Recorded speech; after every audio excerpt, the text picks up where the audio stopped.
Toza na DCWC eza organisation oyo ebandaki nanu na bakombatant. Tozalaki bakombatant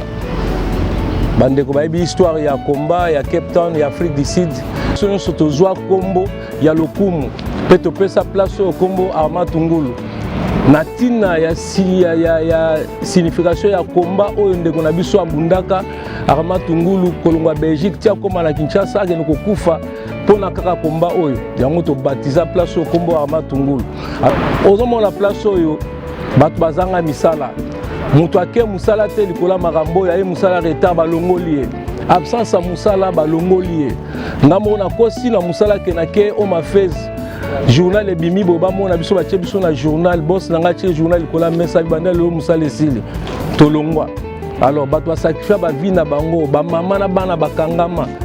ba bébé balana na bakasho awa na mboko likola makambo. Alors toyembi na micho bandeko ebele o babundi makasi na komba mboka oyo baza libanda mboka oyo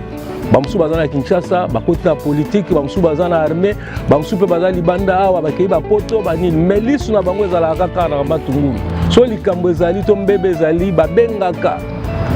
la musabiso to lali na minu bo mona pele ye maître ba ya bengi o ka Mike Alomba bengi o kata bengi makamyo zeleka kuna pichingweni makamyo zeleka kuna to mona kike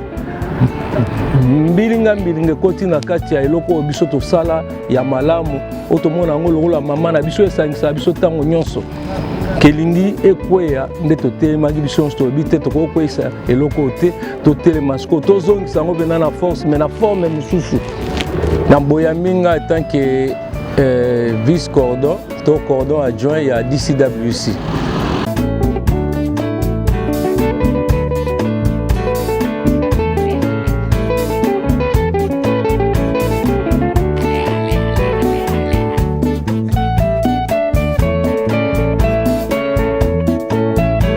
Tata ba mama bandeko wa bolingo bayike bana mboka mbote na bino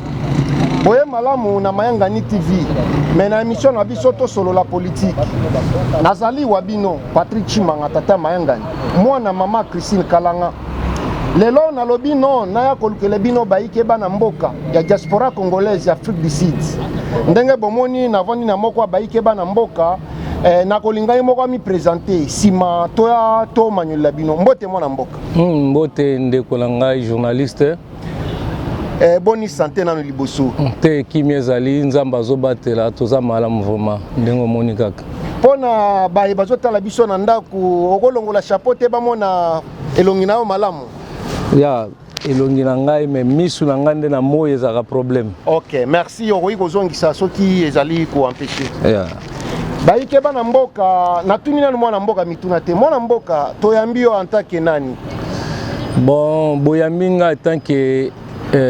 vice-cordon to cordon adjoint ya DCWC. Donc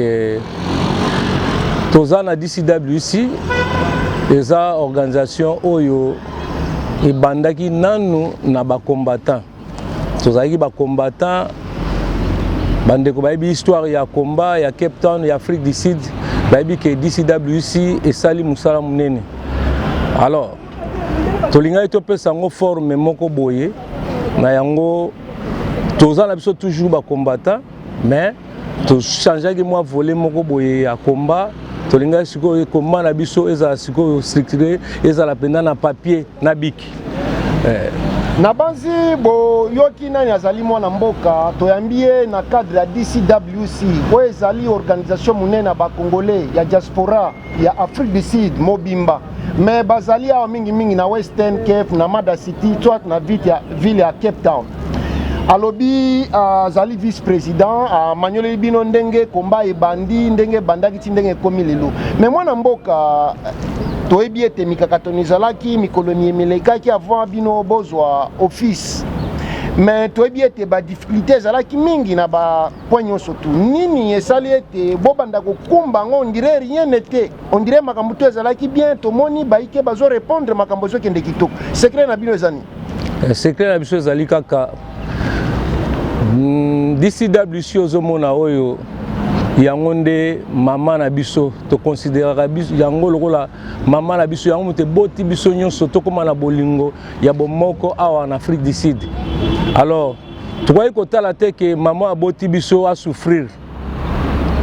tokoki kotala yango mpe tondima yango te yango moni biso nyonso na susi ya eloko ya biso moko bisika biso nyonso tosanganaka bisika biso nyonso tozwa kombo ya lokumu mpe topesa place oyo kombo Armand Tungulu na tina ya signification ya komba oyo ndeko na biso abundaka Armand Tungulu kolongwa Belgique tia koma na Kinshasa akende kokufa mpona kaka komba oyo yango tobatiza place oyo kombo Armand Tungulu. Alors tokoki kotika place oyo elekaka inaperçu te neti bato baleka te baeffort oyo bato basala ozomona place oyo bato bazanga misala moto ake musala te likola makambo oyo aye musala retard balongoli ye absence ya musala balongoli ye ngambo na kosi na musala kenake o mafez journal ebimi bo bamona biso batie biso na journal boss nanga tie journal likola mesa bibanda lelo musala esili tolongwa. Alors bato basakrifia bavi na bango bamama na bana bakangama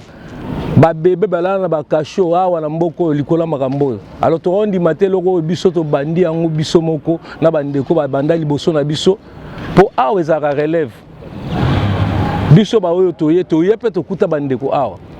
bandeko mosusu mpe bayeki bakuti bandeko mosusu mpe baye bakuti biso. Alors ezalaka relève bao balembi na miniti oyo bandeko ebele oyo babundi makasi na komba mboka oyo baza libanda mboka oyo bamosusu baza na Kinshasa bakoti na politike bamosusu baza na armée bamosusu mpe baza libanda awa bakei bapoto banini mais lisu na bango ezalaka kaka na Armand Tungulu so likambo ezali to mbebe ezali babengaka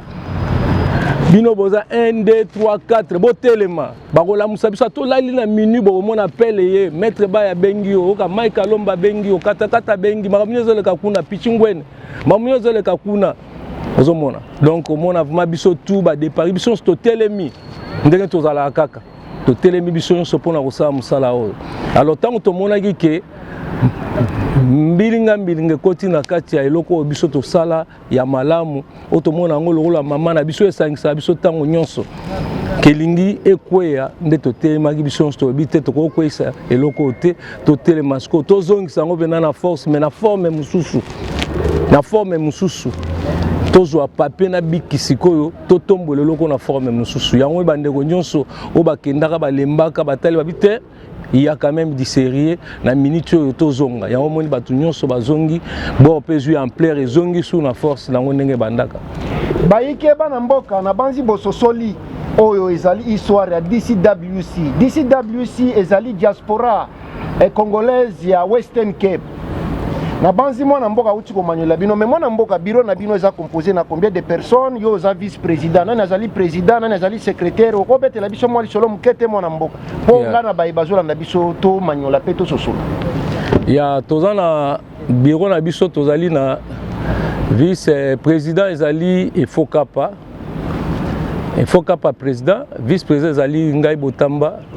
et puis toye na secrétaire général ezali Pazi Masamba toye na ba conseiller tozana ba conseiller juridique na biso ezali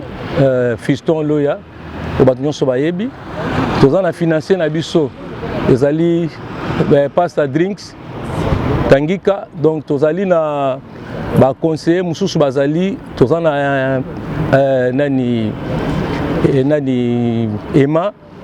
tozali na conseiller mususu tozali na Pasta VIP tozali na de Parigo et puis tozali na ba chargé ya nini ya chargé ya opération tozana nani Jiminzala adjoint na ye Paul Mukendi et puis na Couteau na maître Couteau bango kambwa bango nde baza bato chargé des opérations nasi bureau na biso bato tozana bango to travailler na bango wana. Merci mingi mwana mboka pona kopesa biso interview. Merci beaucoup. Merci. Sure.